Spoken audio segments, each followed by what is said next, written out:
raid ports, bury treasure, fall in love, and defeat your nemesis as you compete to become the most legendary pirate in Sea of Legends.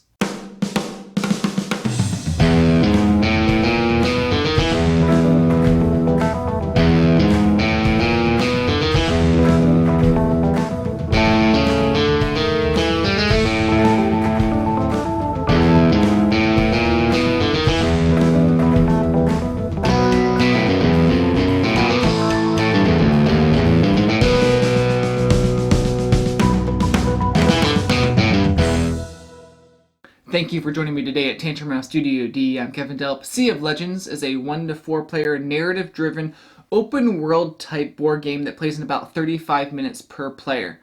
It's being published by Guildhall Studios and is going to be on Kickstarter, and they sent us a prototype copy to look at. At the beginning of the game, players will be getting their pirate and choosing a lover and nemesis. A starting ship and crew, you'll get some gold and tokens too.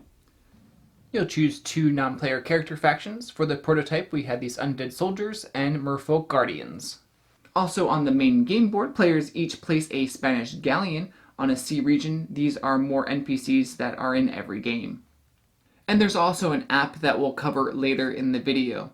Now, let's do a quick overview of this game. You're trying to gain 10 points of notoriety, and there's a bunch of different ways of gaining notoriety in the game. On your turn, you can move, and you can do one action, like attacking, visiting a port, or going on an adventure. You move up to the number of sails on your ship. You could attack for your action, whether it is a NPC or an opponent. You'll be rolling blue dice and a number of white dice based on different abilities from your cards. The numbers will be the attack strength, highest wins. But before you attack, you assign the other icons you roll to the different cards in your control. This could trigger an effect from your nemesis, lover, or even your captain ability. Instead of attacking, there are many different types of ports that you can visit. At the taverns, you could gain things like gold, and the cards will give you a rumor about relics that you might be able to find in the game. Some cards are a one-time effect called consumables that give you an advantages or items. At the shipyards, you can upgrade your ship to get better sails, more guns, and the ability to have more crew. It will cost you some gold though. Upgrading does give you notoriety too. At the hideouts, you can heal, refresh your crew, and even bury 7 gold to gain notoriety. You can hire more crew at the ports with the hooks. You draw 3 cards and can hire as many as you want as long as you have enough gold and space on your ship. You can discard crew that you don't want.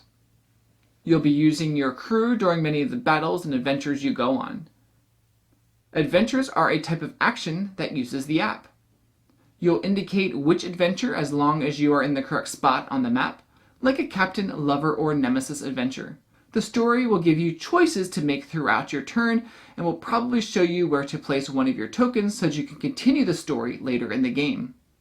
This is one of the cool things about Sea of Legends. You could start an adventure, say, with your nemesis, and then on subsequent turns you could go do other things like visiting ports or attacking and not even worry about that adventure right now. You could go do that adventure later in the game if that works for your strategy, and go do other things for a while. Or if it takes you a little while to just move to where your nemesis story picks back up, you can do it later then. Now, after all the players have taken one turn, then the NPC takes a turn. You look at the top card from the spawn deck and carry out the directives, usually spawning the bad guys, increasing their strength, and things like that. You'll also be moving all of the NPCs. They have specific movements based on their rules, like the undead soldiers are trying to move toward each other. If 3 or more are in the same region, then they form a skeletal colossus, which is super hard to defeat. It's trying to infest 5 ports to win the game. The merfolk guardians want to move to the corners of the board, gaining relic tokens, and then taking them to Tortuga. Sepakna is then summoned. If it gains 4 relics, then they win the game. As you can see, there's a delicate balancing act of keeping those enemies in check, but also trying to get notoriety for themselves. There's actually 7 ways of gaining notoriety in the game. Burying gold, completing an adventure like with your lover, nemesis, or a captain adventure, claiming a relic, hiring a notorious crew, upgrading your ship, defeating a boss, or raiding a port. Once a player gains 10 notoriety, you finish the round, and if that player still has 10, then they win the game. One of the unique things that I've already sort of hinted at is the narrative element to the game, and you're going to see that in the adventures that you go on with the nemesis or with your lover, and that story is going to progress throughout the game, and you're going to be able to make decisions, and that will take you through different paths, and that really brings not only the thematic element to the game, but also a lot of replayability too.